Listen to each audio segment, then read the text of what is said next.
My friends, 5 months have gone by since I last spoke to the people of the nation about the state of the nation. I had hoped to be able to defer this talk until next week, because, as we all know, this is Holy Week. But what I want to say to you, the people of the country, is of such immediate need and relates so closely to the lives of human beings and the prevention of human suffering that I have felt that there should be no delay. In this decision, I have been strengthened by the thought that by speaking tonight, there may be greater peace of mind, and that the hope of Easter may be more real at firesides everywhere, and therefore that it is not inappropriate to encourage peace when so many of us are thinking of the Prince of Peace. 5 years ago, we faced a very serious problem of economic and social recovery. For 4.5 years, that recovery proceeded apace. It is only in the past 7 months that it has received a visible setback. And it is only within the past 2 months, as we have waited patiently to see whether the forces of business itself would counteract it, that it has become apparent that government itself can no longer safely fail to take aggressive government steps to meet it. This recession has not returned to us the disasters and the suffering of the beginning of 1933. Your money in the bank is safe, farmers are no longer in deep distress, and have greater purchasing power. Dangers of security speculation have been minimized. National income is almost 50% higher than it was in 1932, and government has an established and accepted responsibility for relief. But I know that many of you have lost your jobs, or have seen your friends or members of your families lose their jobs. And I do not propose that the government shall pretend not to see these things. I know that the effect of our present difficulties has but been uneven, that they have affected some groups and some localities seriously, but that they have been scarcely felt in others. But I conceive the first duty of government is to protect the economic welfare of all the people in all sections and in all groups. I said in my message opening the last session of the Congress that if private enterprise did not provide jobs this spring, government would take up the slack, that I would not let the people down. We have all learned the lesson that government cannot afford to wait until it has lost the power to act. Therefore, my friends, I have sent a message of far-reaching importance to the Congress. I want to read to you tonight certain passages from that message and to talk with you about them.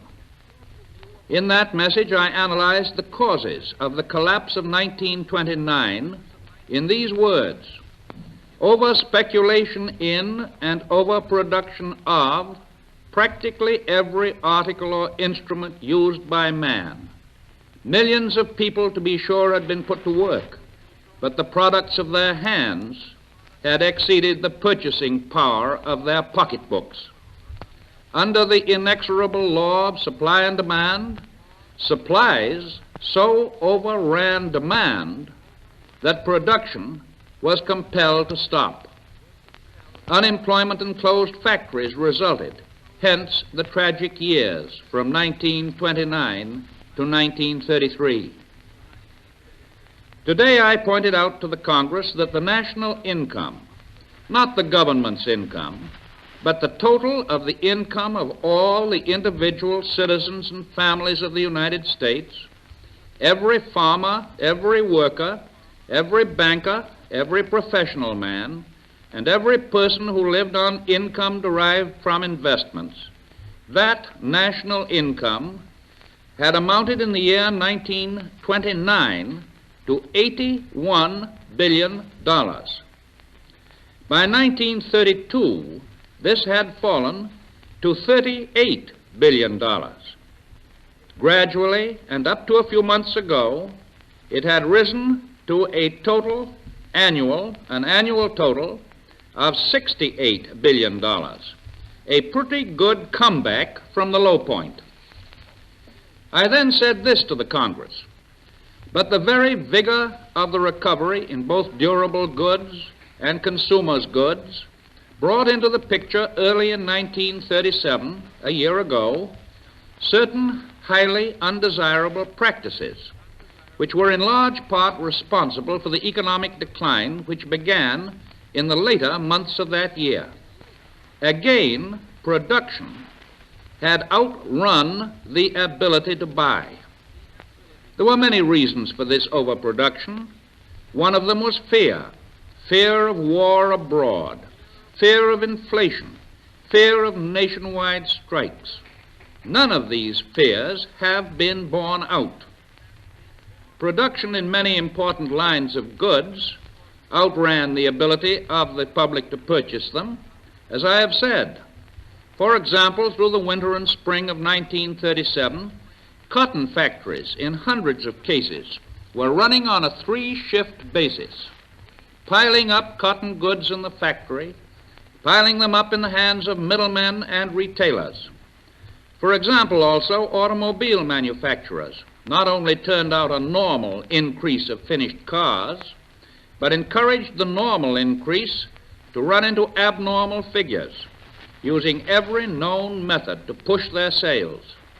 This meant, of course, that the steel mills of the nation ran on a 24-hour basis, and the tire companies and cotton factories and glass factories and others speeded up to meet the same type of abnormally stimulated demand. Yes, the buying power of the nation lagged behind. Thus, by the autumn of 1937, last autumn, the nation again had stocks on hand, which the consuming public could not buy because the purchasing power of the consuming public had not kept pace with the production. During the same period, the prices of many vital products had risen faster than was warranted. For example, copper, which undoubtedly can be produced at a profit in this country for from 10 to 12 cents a pound, was pushed up and up to over 17 cents a pound. The price of steel products of many kinds was increased far more than was justified by the increased wages of the steel workers.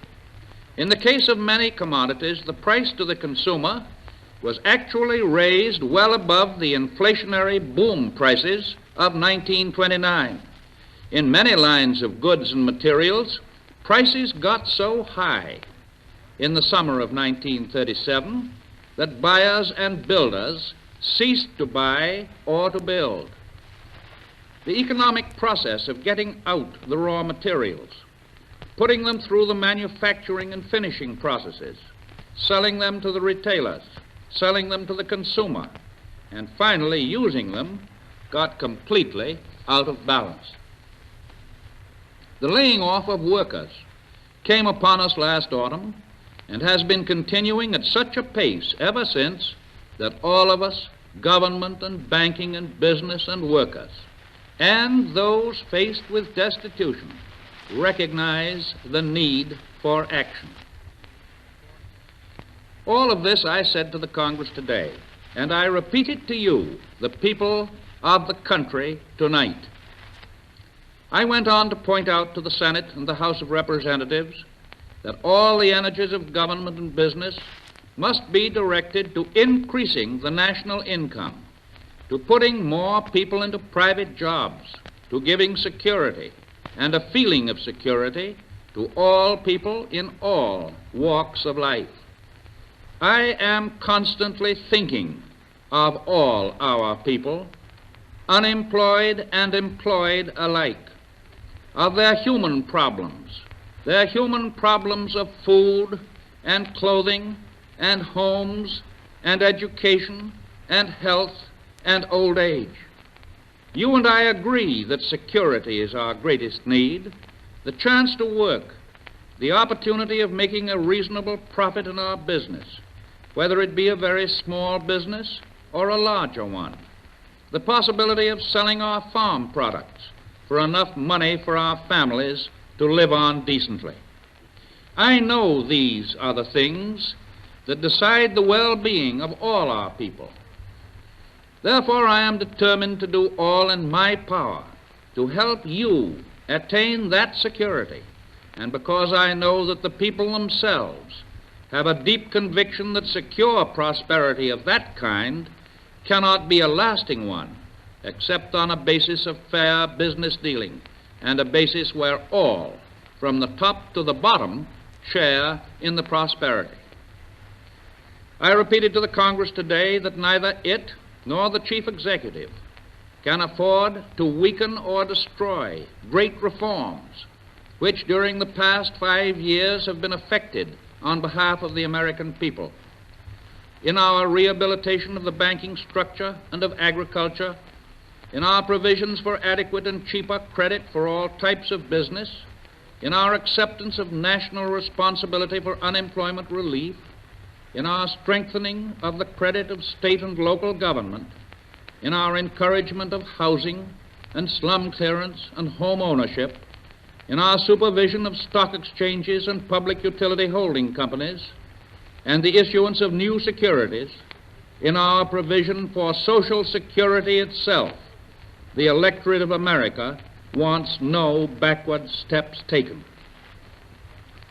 We have recognized the right of labor to free organization, to collective bargaining, and machinery for the handling of labor relations is now in existence. The principles are established, even though we can all admit that through the evolution of time, administration and practices can be much improved. Such improvement can come about most quickly and most peacefully through sincere efforts to understand and assist on the part of labor leaders and employers alike. The never-ceasing evolution of human society will doubtless bring forth new problems which will require new adjustments. Our immediate task is to consolidate and maintain the gains we have achieved. In this situation, there is no reason, there is no occasion for any American to allow his fears to be aroused or his energy and enterprise to be paralyzed by doubt or uncertainty. I came to the conclusion that the present-day problem calls for action, both by the government and by the people, that we suffer primarily from a failure of consumer demand because of lack of buying power. Therefore, it is up to us to create an economic upturn. How and where can and should the government help to start an economic upturn? I went on in my message today to propose 3 groups of measures, and I will summarize the recommendations. First, I asked for certain appropriations which are intended to keep the government expenditures for work relief and similar purposes during the coming fiscal year that begins on the 1st of July, keep them going at the same rate of expenditure as at present. That includes additional money for the Works Progress Administration, additional funds for the Farm Security Administration, additional allotments for the National Youth Administration, and more money for the Civilian Conservation Corps, in order that it can maintain the existing number of camps now in operation. These appropriations, made necessary by increased unemployment, will cost about $1.25 billion more than the estimates which I sent to the Congress on the 3rd of January last. Second, I told the Congress that the administration proposes to make additional bank reserves available for the credit needs of the country. About $1.4 billion of gold now in the Treasury will be used to pay these additional expenses of the government, and $750 million of additional credit will be made available to the banks by reducing the reserves now required by the Federal Reserve Board. These two steps, taking care of relief needs and adding to bank credits, are in our best judgment insufficient by themselves to start the nation on a sustained upward movement. Therefore, I came to the third kind of government action, which I consider to be vital. I said to the Congress, you and I cannot afford to equip ourselves with 2 rounds of ammunition where 3 rounds are necessary. If we stop at relief and credit, we may find ourselves without ammunition before the enemy is routed. If we are fully equipped with the 3rd round of ammunition, we stand to win the battle against adversity. This 3rd proposal is to make definite additions to the purchasing power of the nation by providing new work over and above the continuing of the old work.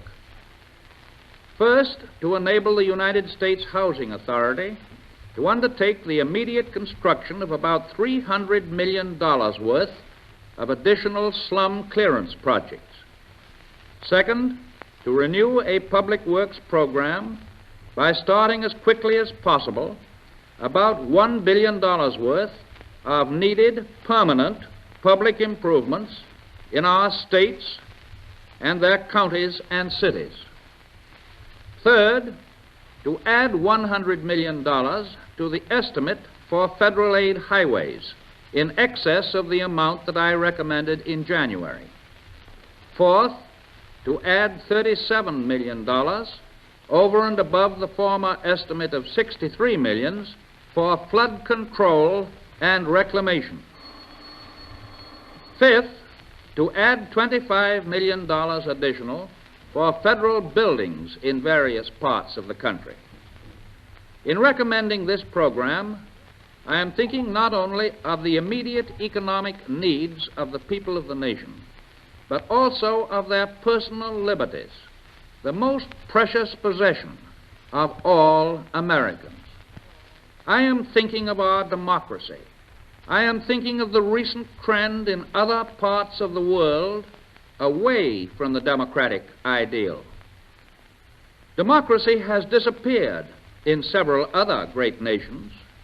Disappeared not because the people of those nations disliked democracy, but because they had grown tired of unemployment and insecurity, of seeing their children hungry, while they sat helpless in the face of government confusion, government weakness, weakness through lack of leadership in government.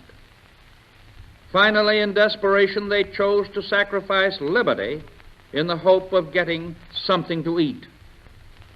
We in America know that our own democratic institutions can be preserved and made to work.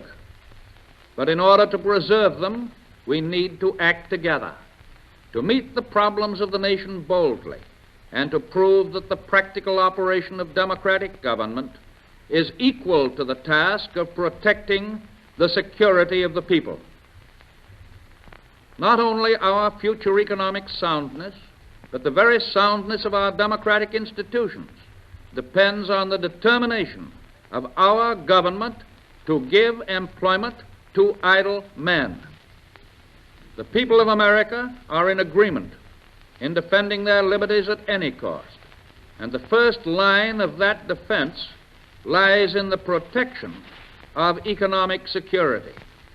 Your government, seeking to protect democracy, must prove that government is stronger than the forces of business depression. History proves that dictatorships do not grow out of strong and successful governments, but out of weak and helpless governments. If by democratic methods people get a government strong enough to protect them from fear and starvation, their democracy succeeds. But if they do not, they grow impatient. Therefore, the only sure bulwark of continuing liberty is a government strong enough to protect the interests of the people, and a people strong enough and well enough informed to maintain its sovereign control over its government. We are a rich nation. We can afford to pay for security and prosperity without having to sacrifice our liberties into the bargain. In the first century of our republic, we were short of capital, short of workers, and short of industrial production. But we were rich, very rich, in free land and free timber and free mineral wealth. The federal government of those days rightly assumed the duty of promoting business and relieving depression by giving subsidies of land and other resources. Thus, from our earliest days, we have had a tradition of substantial government help to our system of private enterprise. But today, the government no longer has vast tracts of rich land to give away, and we have discovered, too, that we must spend large sums of money to conserve our land from further erosion and our forests from further depletion. The situation is also very different from the old days because now we have plenty of capital, banks and insurance companies loaded with idle money, plenty of industrial productive capacity, and many millions of workers looking for jobs. It is following tradition as well as necessity if government strives to put idle money and idle men to work, to increase our public wealth, and to build up the health and strength of the people, to help our system of private enterprise to function again. It is going to cost something to get out of this recession this way, but the profit of getting out of it will pay for the cost several times over. Lost working time is lost money. Every day that a workman is unemployed, or a machine is unused, or a business organization is marking time, it is a loss to the nation. Because of idle men and idle machines, this nation lost $100 billion between 1929 and the spring of 1933 in less than 4 years. This year, you, the people of this country, are making about $12 billion less than you were last year. If you think back to the experiences of the early years of this administration, you will remember the doubts and fears expressed about the rising expenses of government. But to the surprise of the doubters, as we proceeded to carry on the program, which included public works and work relief, the country grew richer instead of poorer. It is worthwhile to remember that the annual national people's income was $30 billion more last year in 1937 than it was in 1932. It is true that the national debt increased $16 billion. But remember that in that increase must be included several $billion worth of assets which eventually will reduce the debt, and that many $1 billion of permanent public improvements, schools, roads, bridges, tunnels, public buildings, parks, and a host of other things meet your eye in every one of the 3,100 counties in the United States. No doubt you will be told that the government spending program of the past 5 years did not cause the increase in our national income. They will tell you that business revived because of private spending and investment. That is true in part, for the government spent only a small part of the total. But that government spending acted as a trigger to set off private activity. That is why the total addition to our national production and national income has been so much greater than the contribution of the government itself. In pursuance of that thought, I said to the Congress today, I want to make it clear that we do not believe that we can get an adequate rise in national income merely by investing and lending or spending public funds. It is essential in our economy that private funds must be put to work, and all of us recognize that such funds are entitled to a fair profit. As national income rises, let us not forget that government expenditures will go down and government tax receipts will go up. The government contribution of land that we once made to business was the land of all the people, and the government contribution of money which we now make to business ultimately comes out of the labor of all the people. It is therefore only sound morality, as well as a sound distribution of buying power, that the benefits of the prosperity coming from this use of the money of all the people ought to be distributed among all the people at the bottom as well as the people at the top. Consequently, I am again expressing my hope that the Congress will enact at this session a wage and hour bill putting a floor under industrial wages and a limit on working hours to ensure a better distribution of our prosperity, a better distribution of available work, and a sounder distribution of buying power. You may get all kinds of impressions in regard to the total cost of this new program or in regard to the amount that will be added to the net national debt. It is a big program. Last autumn, in a sincere effort to bring government expenditures and government income into closer balance, the budget I worked out called for sharp decreases in government spending during the coming year. But in the light of present conditions, the conditions of today, those estimates turn out to have been far too low.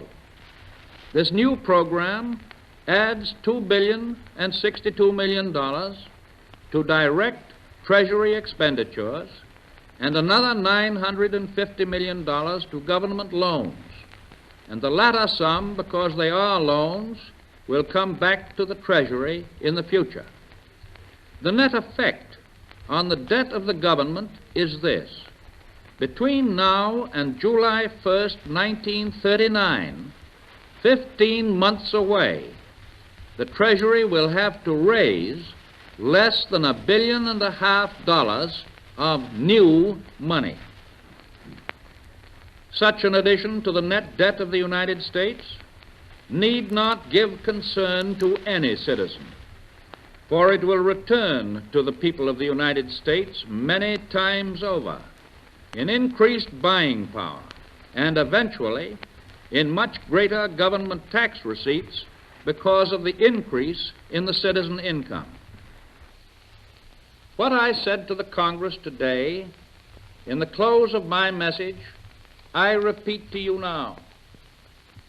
Let us unanimously recognize the fact that the federal debt, whether it be 25 billions or 40 billions, can only be paid if the nation obtains a vastly increased citizen income.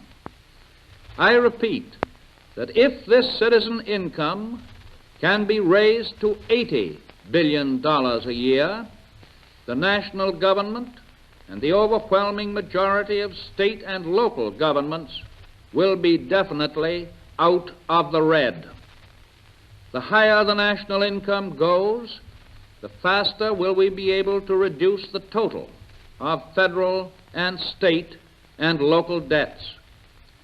Viewed from every angle, today's purchasing power, the citizen's income of today, is not at this time sufficient to drive the economic system of America at higher speed. responsibility of government requires us at this time to supplement the normal processes, and in so supplementing them, to make sure that the addition is adequate. We must start again on a long, steady, upward incline in national income. And in that process, which I believe is ready to start, let us avoid the pitfalls of the past, the overproduction, the overspeculation, and indeed all the extremes which we did not succeed in avoiding in 1929. In all of this, government cannot and should not act alone. Business must help, and I am sure that business will help. We need more than the materials of recovery. We need a united national will. We need to recognize nationally that the demands of no group, however just, can be satisfied unless that group is prepared to share in finding a way to produce the income from which they and all other groups can be paid. You as the Congress, I as the President, must by virtue of our offices seek the national good by preserving the balance between all groups and all sections. We have at our disposal the national resources, the money, the skill of hand and head to raise our economic level, our citizens' income.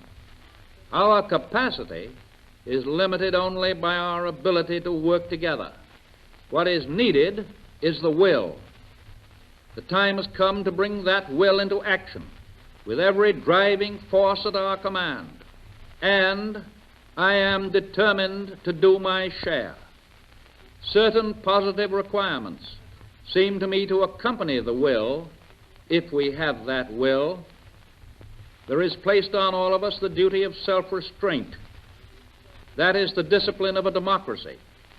Every patriotic citizen must say to himself or herself that immoderate statement, appeals to prejudice, the creation of unkindness, are offenses not against an individual or individuals, but offenses against the whole population of the United States.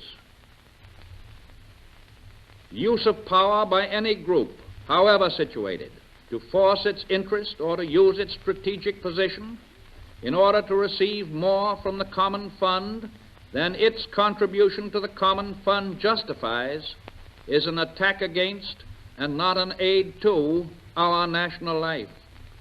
Self-restraint implies restraint by articulate public opinion, trained to distinguish fact from falsehood, trained to believe that bitterness is never a useful instrument in public affairs. There can be no dictatorship by an individual or by a group in this nation save through division fostered by hate. Such division there must never be. And finally, I should like to say a personal word to you. I never forget that I live in a house owned by all the American people, and that I have been given their trust. I try always to remember that their deepest problems are human. I constantly talk with those who come to tell me their own points of view, with those who manage the great industries and financial institutions of the country, with those who represent the farmer and the worker, and often, very often, with average citizens without high position who come to this house. And constantly I seek to look beyond the doors of the White House, beyond the officialdom of the national capital, into the hopes and fears of men and women in their homes. I have traveled the country over many times. My friends, my enemies, my daily mail bring to me reports of what you are thinking and hoping. I want to be sure that neither battles nor burdens of office shall ever blind me to an intimate knowledge of the way the American people want to live and the simple purposes for which they put me here. In these great problems of government, I try not to forget that what really counts at the bottom of it all is that the men and women willing to work can have a decent job to take care of themselves and their homes and their children adequately. That the farmer, the factory worker, the storekeeper, the gas station man, the manufacturer, the merchant, big and small, the banker who takes pride in the help that he can give to the building of his community, that all of these can be sure of a reasonable profit and safety for the earnings that they make. Not today